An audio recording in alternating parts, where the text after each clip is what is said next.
Actually, you have to treat someone as an unbeliever, and this is, you call the cops sometimes, and that's what we're doing. So we're sort of surprised that you just did a news item that didn't deal at all with the sort of, or didn't deal sufficiently with our theological argument.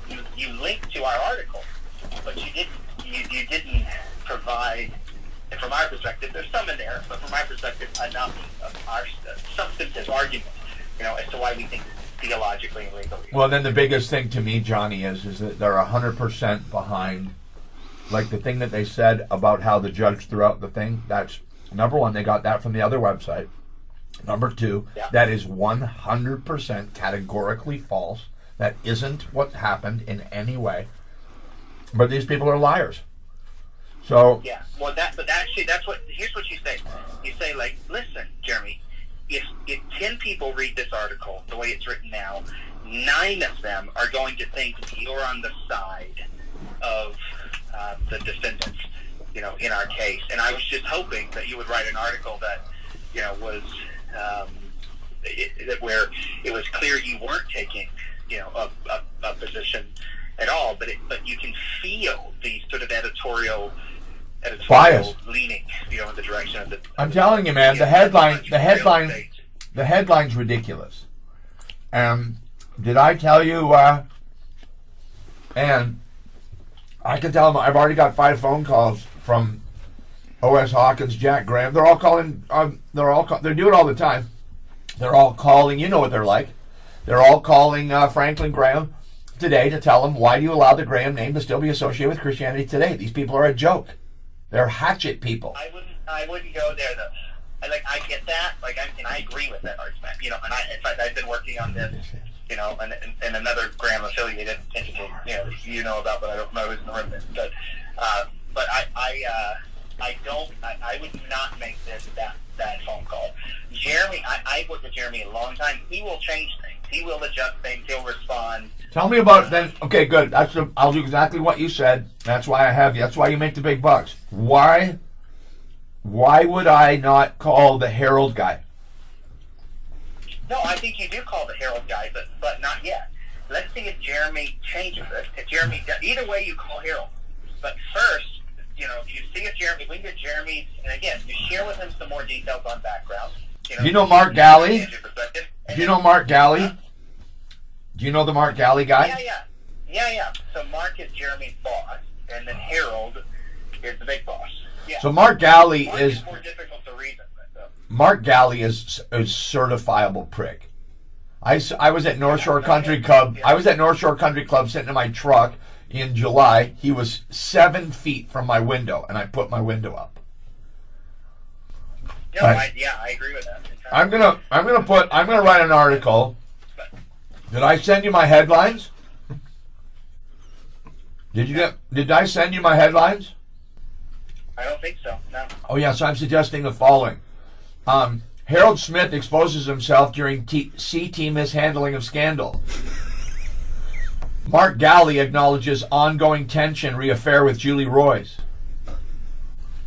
And Ed Stetzer fails to stop unwanted erection of Christianity Today tabloid. This is what we're coming to. Like, this freaking Julie Roys is going to be riding around on a tricycle with a midget on her shoulders. You're the type of client that every publicist has nightmares about. I know. Well, I'm just telling you, Johnny. This freaking Julie Roys is going to be riding around with a midget on her shoulders, and Christianity Today is going to be saying she's awesome. Okay, but going back to the matter. Okay, so what I suggest is have the call with Jeremy, see what happens. If he changes things, when you call Harold Smith, first thing you're going to say to Harold Smith is, "Hey, Harold, I just wanted to tell you how awesome Jeremy was. I picked up the phone, he addressed this, blah, blah, blah. But regardless, you need to know from me, my concerns." All right. Now, if Jeremy doesn't change it, that's a different conversation with him. Good. Well, I'll wait for his. I'm trying to get you some allies in there. No, I hear you, and I definitely don't want you to feel like your labor's in vain. So I will do exactly what you said, and I will call off the plan to put child porn on Harold's computer.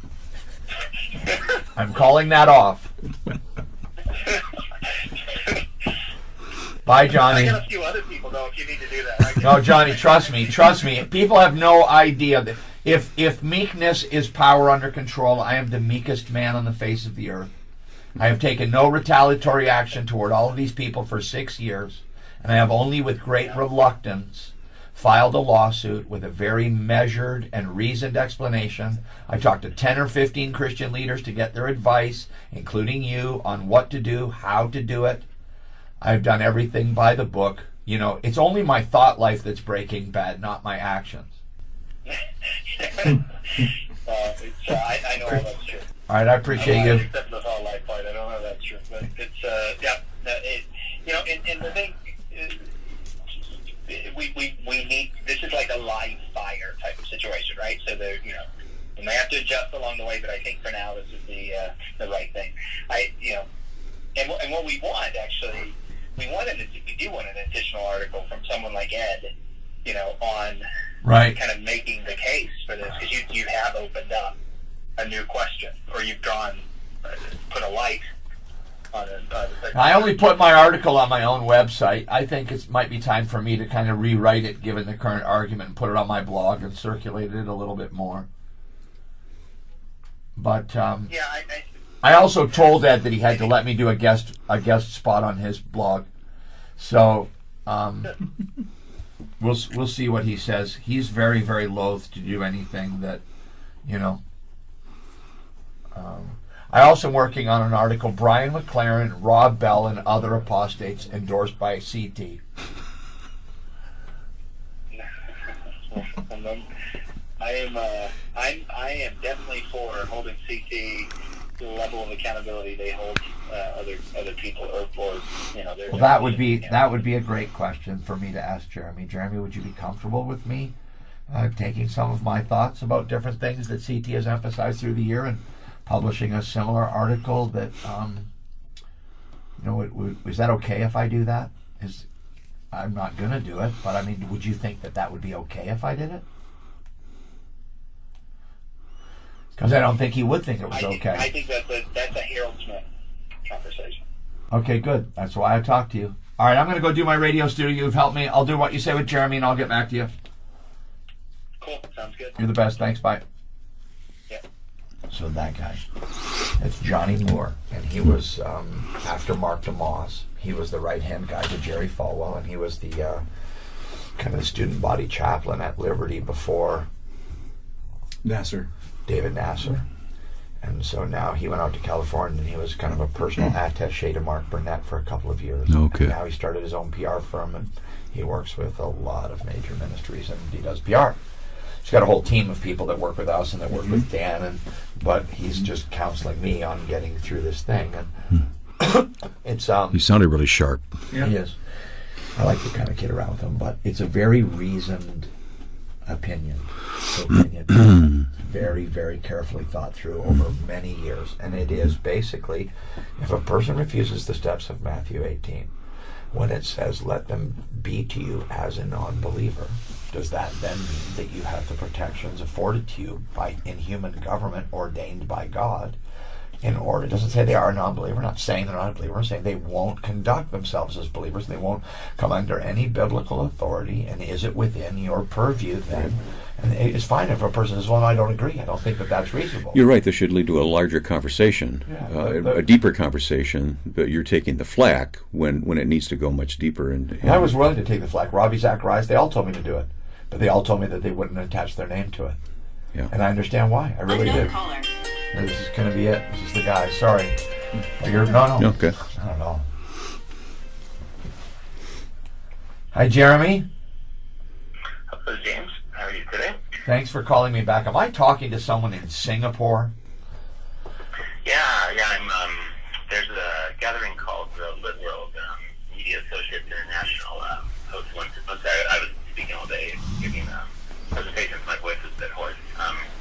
Yeah, it's like a once every 3 years gathering of Christian publishers, primarily in the global south. So there's about 250 people here from 50 nations.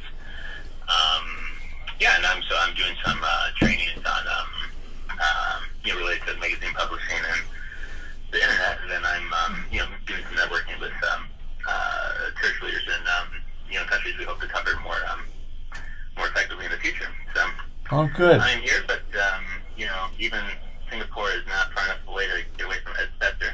So he, passed on your concern to me. I thought, definitely wanted to, hear you, hear you out on that.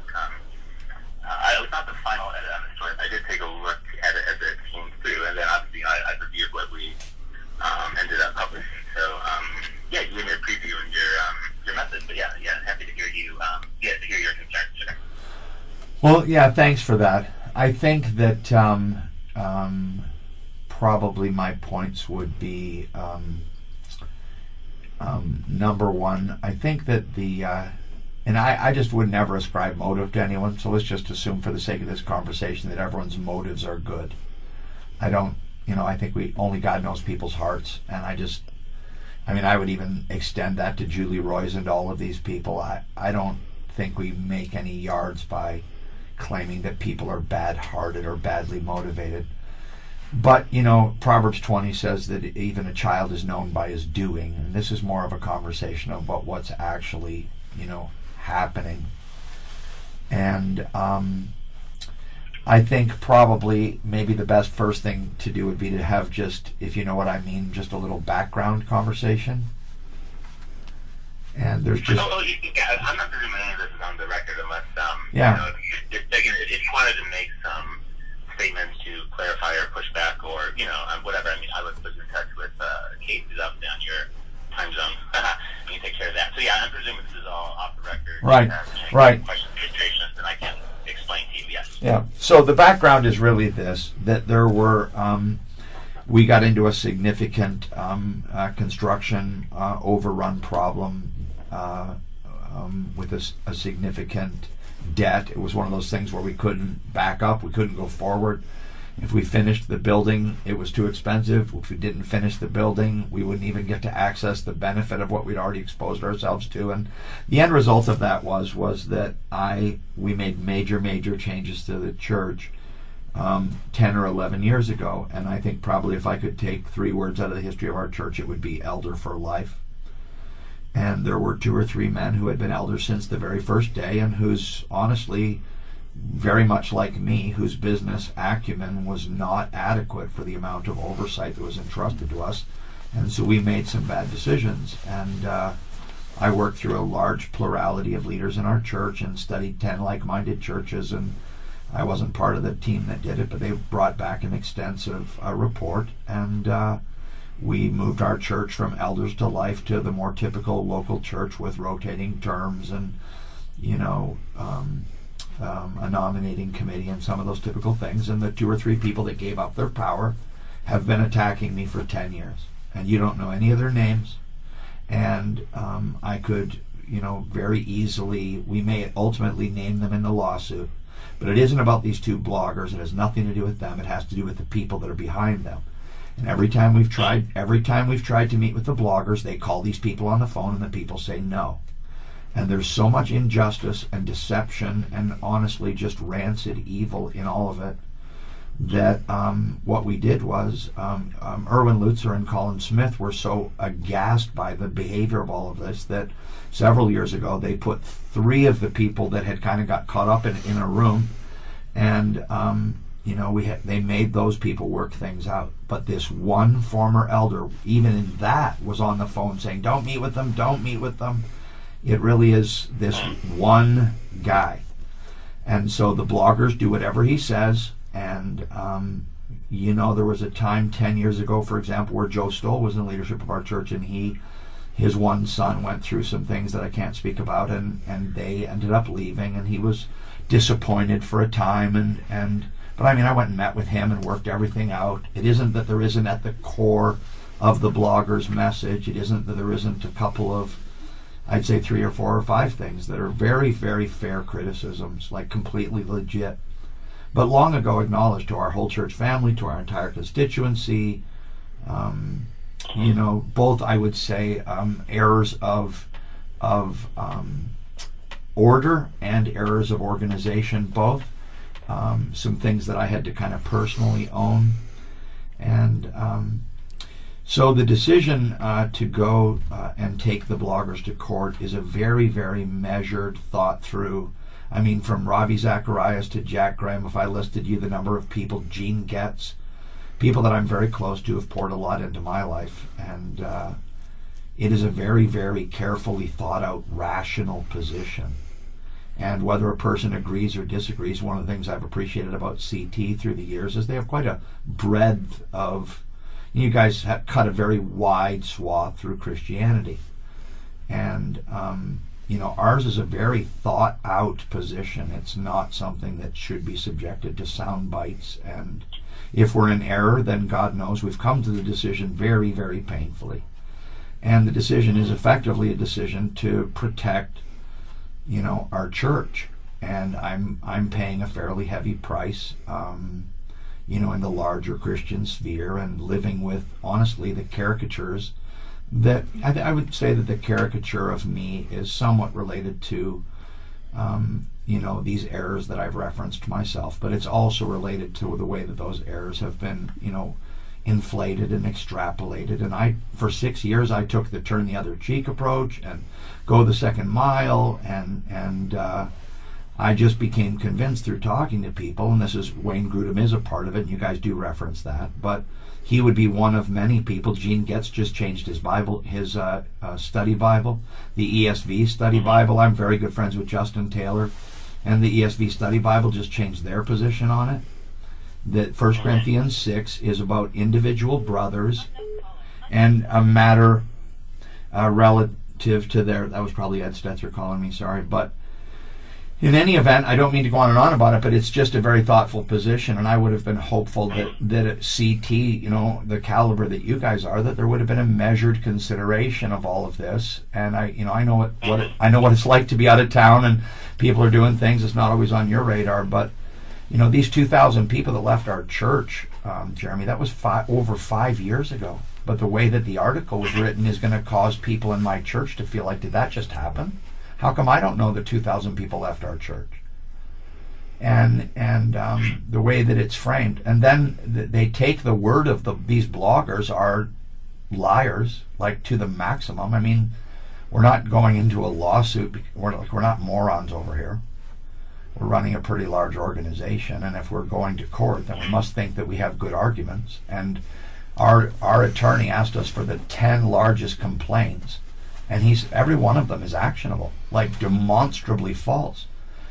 Nevertheless, you guys in your article quote them as saying that something was dismissed by the judge. Well, that's just categorically false. It's not what happened at all. Not at all. But they say that it happened. They say that it happened, so you guys print it. Like, I just think these people are like, you know, I just don't want to speak pejoratively, and I want to, you know, reflect in my tone, you know, the things that the Lord's done in my life. So I'll just, you know, ask the Lord to put the weight in my words and not add it in my tone or in my word choice. But I'll just say that these people are not the kind of people that a spirit-filled believer is wanting to give support to. They're not. And I know a great deal more about it than I could say. The condition of their marriages, there's just so much that I could say. But it isn't to it's just, how is it possible that I've spent 30 years faithfully teaching God's Word, and Christianity today is slicing and dicing my reputation without, I don't understand why that would be happening.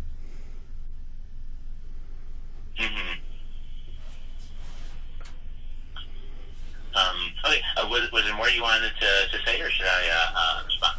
No, you can feel free to respond. Sure, I'd love to hear what you have to say. Okay. Yeah, no, I really appreciate you contacting me, and I appreciate the tone with which you just described all that. Let me see. Well, I guess first things first. If part of the narrative that they put forward is inaccurate, so specifically this matter of a judge dismissing something, then certainly, I would want to get that corrected. I know that Kate, would have queried both sides and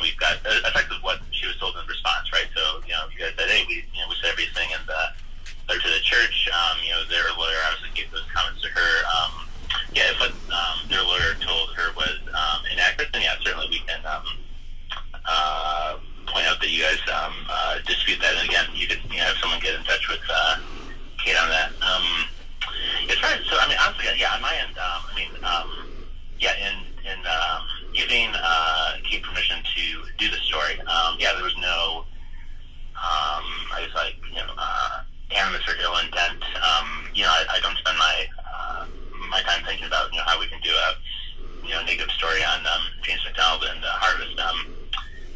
From my perspective, when I forget, some colleague, I guess probably spotted the Christian Post coverage, and then, we saw the Friendly Atheists do it, and, we... really, the Christian Post article was so balanced, didn't you think? Oh, see, yeah, so it's, it was a fine article. So honestly, I feel pretty confident our article's really balanced as well.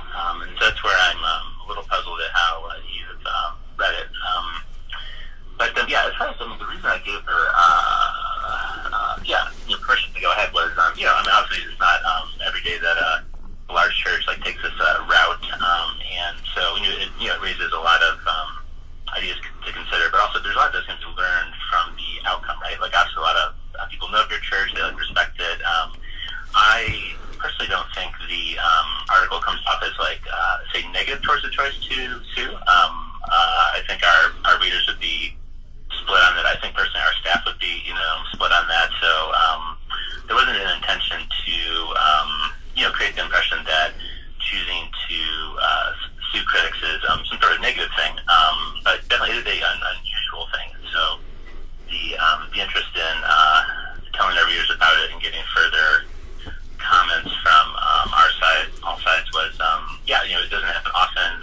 It raises important questions, and definitely I know many churches maybe to a small extent do have frustrations with how to deal with members who have left, and the way the internet allows dissidents to come together. And so I could see a lot of people probably being grateful that a church of the scale of Harvest is entering into this and trying to bring some clarity to that landscape. I can definitely tell you I've had many tips about scandals. At your church and the other churches that I have never touched and done, I regularly turn down many of these types of opportunities.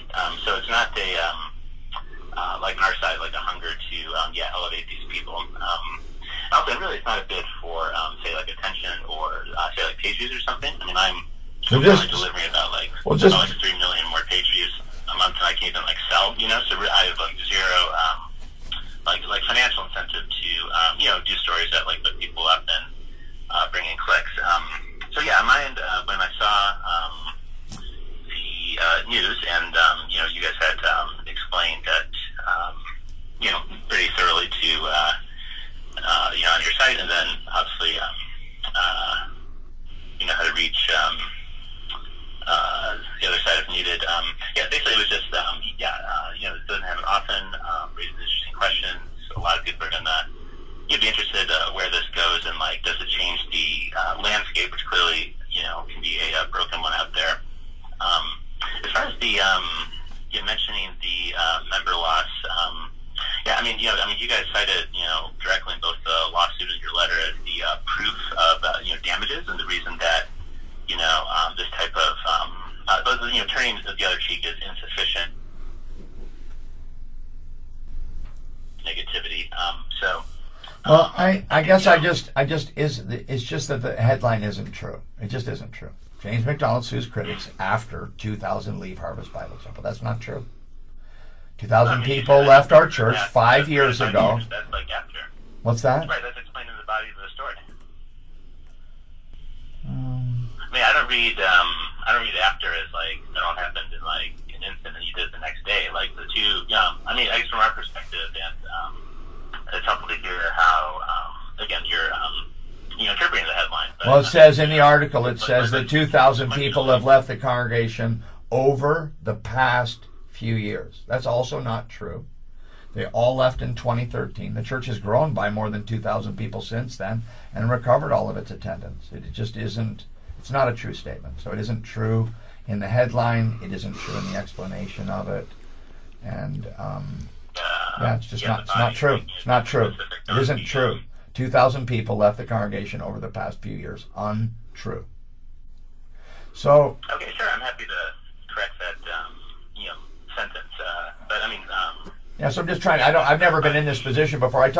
We work with Johnny Moore, and he thinks very highly of you, and he just encouraged me to talk to you, and just to point out those two main points of complaint. I appreciate you hearing some of the background patiently. These people here. The article for sure, I'm sure you know what the logical fallacy of false equivalency is. And the pairing of myself and my church with the bloggers, the whole article is built around false equivalency at the best. And it isn't, I don't think it's equivalent. I think it's much more negative toward the church. I can't really find, I can't find anything here that is even mildly critical or questioning of the motives or the long-standing acrimony and unceasing critique of the church. Like, there's nothing in the article about any of that. If there's something that I missed that's even mildly critiquing of their method or their manner or their lack of rigorousness, their unwillingness to ever meet. I mean, it goes on and on and on and on. So the article is for sure pro the bloggers, negative about us, and, at the least, again, a false equivalency. And probably my biggest concerns are the thing about there. Call failed. So what does that mean? He doesn't want to talk anymore? Call failed does not mean to hang up. It usually means connection. So you want to mention that? That was my notes from Johnny. Yeah.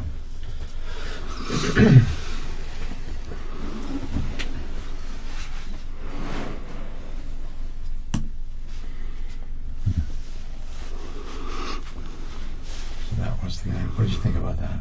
He's just really not really getting it. He needs to hear it, but I don't think he's hearing it. He's going to defend his people. Defending his writer. Yeah. He's going to stick up for his...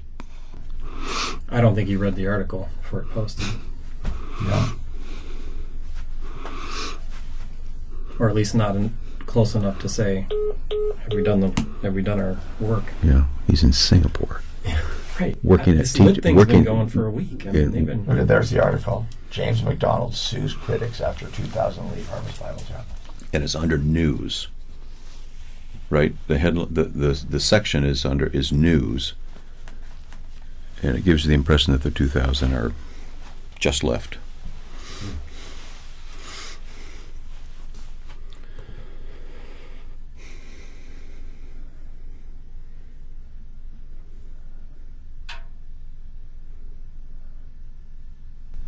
So they hit the main arguments of the blog's lack of accountability from their elder board, which is just a joke. Everything I do, I have to run by the elders. I don't know a more accountable pastor than me. So then they go into the discipline thing. They talk about how we said we were wrong in the discipline. Lawsuit lists 57 points of disagreement. I think that would have an impact. It doesn't appear to. Left the church over the past few years. That's not what we say. We don't say that. Then they quote us. They talk about Ryan Mahoney, where he came from. When they say the blog hadn't been updated all year, and they quote their surprise. I mean, we were just, which isn't true. They were updating it constantly, posting comments, and they did a complete reorganization of the main page and brought all the best arguments that they felt out and republished those with new content on the front page this fall. And so I mean, they just lie. I was not aware of that. What? I was not aware of that. Yeah, of course, most people aren't aware because they're not tracking it, but they lie, and people don't know. And typically, we've said nothing. That's what the game we've been playing for 6 years. And our attorney said, this is what I do for a living. They will not stop doing this until you make them. That is the end of the discussion. They will not stop until you make them. And right now they're high on their hog, but they got a GoFundMe page. They have barely $4,000 given to them. Why don't you see that? I saw that. Yeah. And you know, I mean, you can freaking get somebody. I could raise $100,000 for a new thumb if I wanted to. I mean, it's. When you look at their footprint, they don't have a lot of support. So why is CT supporting them? Great question. But even CT's online article isn't getting a lot of traction. Look at the comparative shares. 250 on an article about some other country. 40 about this one. 21. 21. Yeah. 21. Wow. Then they go into the whole thing about me and Jerry Jenkins.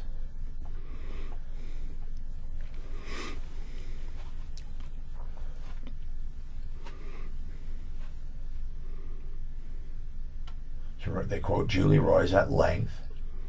Marvin Olasky, who's getting her to write an article. There's an ape, if there ever was one. But we won't get on the record. So I said this to Jack Graham this morning. I reject entirely the notion that we owe the press an answer. Mm-hmm. I reject that. I don't believe that they have any business interfering in the life of a private institution. There's no criminal doing. There's nothing. I mean, they don't like what we're doing, or what? You know, they get in all these things about, well, you know, Julie Roys, well, you reorganize the board and you have now the executive committee reporting directly, the XLT reporting to the executive committee, but you're on the executive committee. Yeah, well, I'm the pastor of the church. Yeah. I'm a member. Well, they're trying to make it out like somehow the elders, they want it to say that the elders are minimizing my influence out of some diminished value for my leadership, which is completely not true. I'm, completely turned off by all of the well-known preachers who are 10 years older than me who won't let go of anything. Just hang on to it, keep doing it like there's, you see it. And I'm not doing that. I'm already raising up lead pastors, and we're going to have a whole group of people leading the church and taking us forward. They would never write an article about that, though. Then they have a whole thing where they talk about how churches don't typically sue people.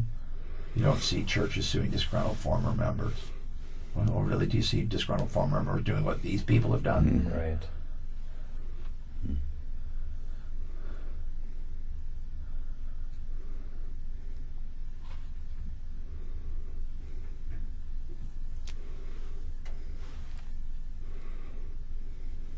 They also hate the Southern Baptists. That's the other thing. Because they always had to put. They joined the Southern Baptist Convention in 2015 because to them that's a slam. All right. Well, do you want to hear my funny sentence I sent this morning about CT? Yes. I didn't send that to you, did I? You're going to laugh. In the 1999 CT pastors. Oh, really? Really? In 1999? You mean when half of my student ministry department wasn't born? You mean then?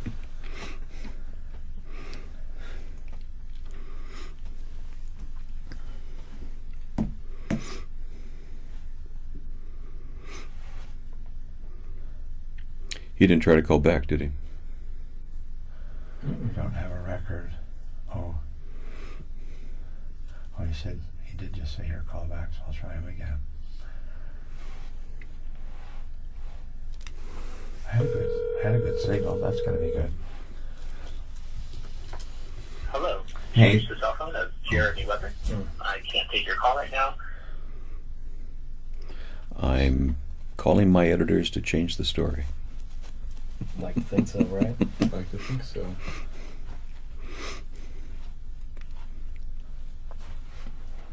I'll just text him, right?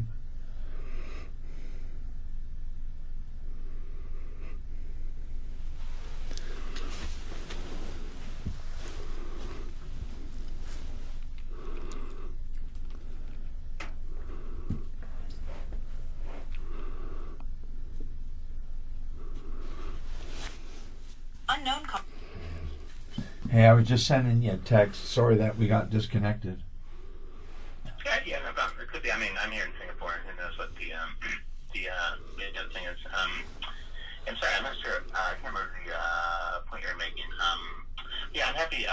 So far you mentioned two, specific, sections that you feel so we could, certainly clarify the timestamp of the membership loss and the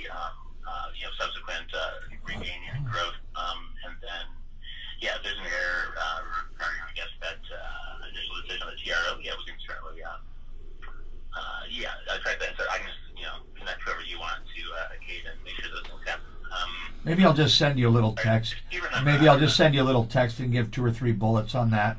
And I appreciate, excuse me, I'm going to cough. I appreciate very much the accommodation, and just really candidly, I've been doing a lot of thinking and writing about believers and how they relate to one another, which is, I don't hate any of these people. Julie Roys, you should know, again, a little background. Julie Roys was last week approaching the houses of people who are victims in a DCFS investigation and shouting out front with another person who used to attend our church. There's a cover-up at Harvest. There's a cover-up, and just it's just insanity. It's like they're going to be, I said to my buddy, she's going to be like riding a tricycle with a midget on her shoulders in another 30 days, and you people should hear us. I have no joy in saying this. Like, she's off the rails. And it's unfortunate. I think she's been really wounded by the thing with Moody. When we canceled her from speaking with us, we met with her. We had 3 ladies meet with our elder board chairman's wife and our director of women's ministry. We gave her honorarium anyway. We've never been anything but unkind to her, and so anything but kind to her. And but again, yeah. So I'm happy to. You guys should be very cautious. I would actually love it. I think it's more productive and more reflective of our heart. If why don't we do an article on the argument itself and the merits of it, and what would cause a church after all this time of enduring and putting up with it? I think the article does rightly posit that they haven't been doing as much publishing. Why would you do this now? Well, it's because every time our church goes into a crisis, they sit outside and make it 5 times worse. The havoc that they caused just in our trying to get out of the business of running a denomination, the misinformation, the divided friendships, the publishing of private correspondence that people themselves are embarrassed about. It's so destructive. And definitely. As I said on my list, if I couldn't get a hold of you, what I was going to say was, it did sound like in your initial narrative to me that right, you were feeling a lot of misunderstood criticism of the choice to sue as either a theological matter or strategic matter. So yeah, I was going to say to you, if you wanted to write on that, essentially like op-ed on that argument, I'd be happy to publish that, because that's like the deeper idea here that I think essentially that was what I think is the constructive thing for others to ponder. And then again, because of Harvard's size and respect, I think people are truly going to be interested in the outcome and how it might either reshape the landscape, or at least the people of goodwill cause them to rethink their positions on this. So it sounds like you both have some examples of others shifting on it. You cited the ESV Study Bible Change. Obviously, you've done your own reflection. So yeah, I was going to say I would happily publish a op-ed where you make that case if you feel a part of the reaction you're getting, which you're frustrated by, is people not understanding either the theological or strategic argument. Well, good. That's super gracious on your part. I'm very happy that we've spoken. I appreciate your persistence in reconnecting here with the bad. I just couldn't ask for a better response, honestly. And how many words would that want to be roughly? And I'll text you the 2 or 3 kind of summary points on my thought about that article so that you'll have it. And if you want to respond to my text with a little detail about the op-ed, I'd be happy to crank that out in the next 24 hours or whatever. And if you give me an email address, Jeremy, I'd be happy to send it along to you. One of the things we feel very... So I'm actually going to be coming out with a book called Vertical Living in the fall with David C. Cook, and it gets extensively into the 2 great commandments of loving God and loving each other, and why that is. Those 2 things are the essence of what we're supposed to be about. So one of the things that I feel very deeply about is not self-advocating, which this has put me in a difficult position. So I won't, in any article I would write, I'm not going to advocate for a better... I think that's one of the things that we don't see Christ doing. Like in John 8:46, he said, "You say that I have a demon, and you dishonor my Father, and you dishonor me." He just said it plainly, and he stopped them. But you can correct an error, but you don't go on and advocate for your reputation. That's what we have to entrust to God. And we're not out suing these people in reputation protection. We're out doing this to protect our church. And I think that's the painful thing we came to, is I played this whole thing like it was a personal offense, because I was very, very, very hurt by the things that they said and did. And I think I really failed to lead our church well, because I allowed it to be personal. And when we came to the decision, well, you know what, it isn't personal. When you see the way that Christ responded, he was very concerned about protecting the sheep. When he was going after religious blockheads, it wasn't because he was offended personally. It was because he was bothered by the impact they were making on innocent people. And so those would be some of the things that I would talk about. And I'm sorry if I'm going on a little bit about it. My heart's pretty full about it. So. Well, I think that would be a good, I think that'd be great to, because essentially you have a chance to both, expound upon, again, the aspect that you feel people should reflect on. You have a chance to address some of the, theological criticism, which again, I feel like our readers would be fairly neutral and curious on. Again, the story wasn't, from my perspective, critiquing that strategy. But, I would happily, give you an op-ed to run on that. Really, length honestly doesn't matter too much on mine. I mean, obviously, if you structure your graphs well, people right. can go. I would say, if you want to aim, roughly for, 1,000 words, right. It's really, if you said an 800 would be fine. If you went to 2,000, honestly, it would be fine. But I think around the 1,000 mark is where, again, people aren't too daunted to read, but it feels meaty enough to engage with, and particularly, say, share and discuss. So I think if you aim for 1,000 or a little higher, you'll probably end up, one, not only kind of explaining your stance and defending, yourself as a church, but you will succeed in kind of creating a discussion on that topic. And so, right, if you do it within 24 hours, that's obviously great, and I can publish that. But if it's not till Friday, that's fine too. Yep. Can you say? I'll shoot you this. I'll shoot you this summary, and then if you want to shoot me back the email address that I should send that to, I'm very encouraged by your response, and I think it's fine that we don't have to agree on every point. I feel like we tried to listen to each other, and I appreciate that. Yes, I have to say I do get these, decently often, and you were definitely the most charitable person upset with me that I've ever had. So I do. Again, I really appreciate that. Okay. Again, with journalists, you'll get more results with. I was once told not only was I a bad journalist, but I was a bad person. And this was by a very senior leader in the Southern Baptist Convention. And I remember. That's a shame. I remember thinking that probably had gone a little too far. Well, I'm telling you, this is what I'm all about. Is I just think that the way we are toward one another is a lot more important than we realize. So, thank you for taking my call, and let's consider this a new friendship. And I'll respond as you've asked, and I really appreciate the opportunity. Okay, yeah, I appreciate it, sir. Well, we'll be in touch. All right, thanks. All right, thank you. All right, bye. Oh, that's so much work. Yes, it is. It is. Wow. Man. And around and around and around. Yeah. It's okay. For me, what motivates me is I could not self-protect. Mm-hmm. I'd freaking tell him what I thought if I was only worried about myself. Mm-hmm. But I don't want to hurt the church or hurt the people in the church. And that's very motivating to me. Like you're very motivating to me. I don't want to do things that the people that we lead with would be like, So I'll read this to you for fun, and then we'll record our programs. Thanks for your patience. Oh, no problem. So this is hilarious, but We need a transition, so Yeah. lay it on us. my gosh, 30 years of faithful Bible ministry. Not once does CT say anything positive about me or Harvest while they celebrate Rob Bell, cheer Brian McLaren, and hero worship Bill Hybels.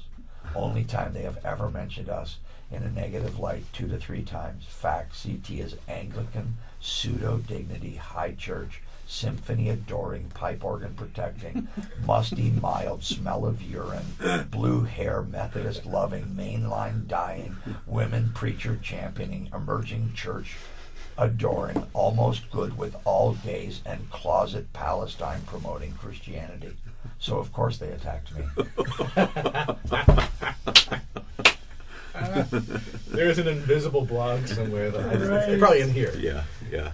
Oh goodness. Bring back Eutychus at CT. That's so good. So of course they attack. Mild smell of urine. That's every that's every mainline church. You're like, Yeah, what is yeah, these yeah, titles yeah, for? yeah. Somebody go inside the choir room. Pipe organ protecting.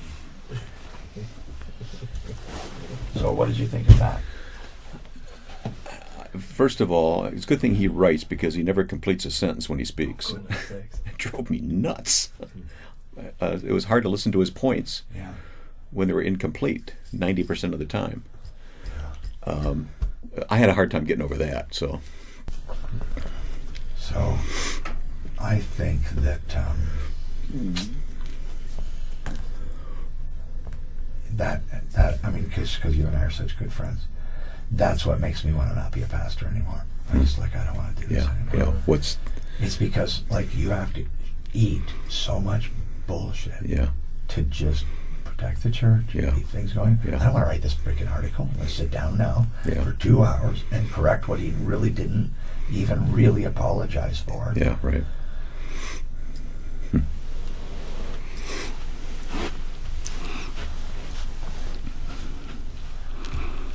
Does that make sense?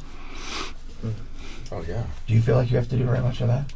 No, but I'm in a completely different situation. The vitriol and honestly the jealousy and envy toward people of position Mm-hmm. anywhere now. Just, I mean, in politics anywhere, it's just, and it's bad.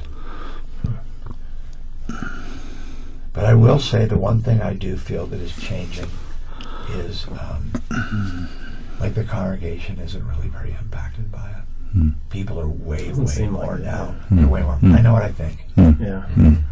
You know, You're not changing my mind. words that are out there just don't mean nearly as much.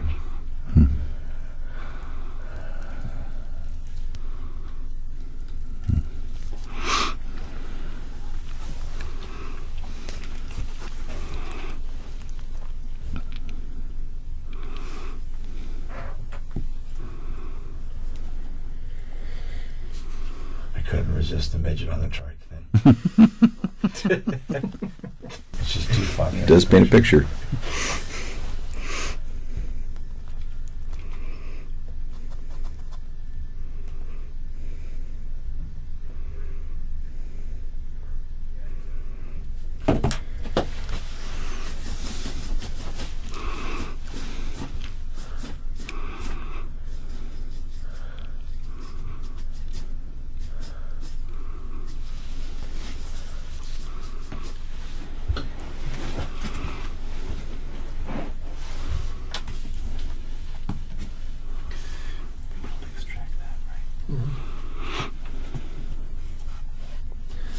Yeah. It's,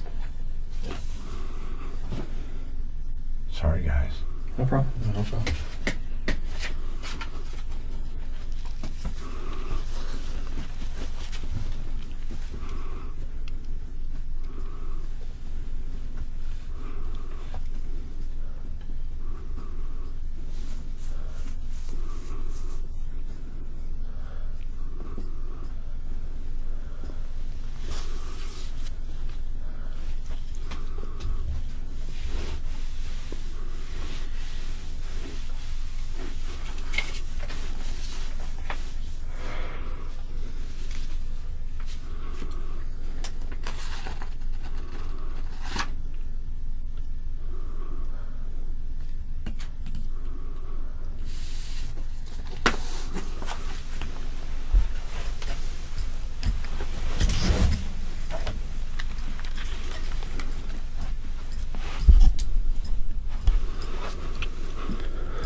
So my big complaints to him were the headline, the inaccuracy about the 2,000 people,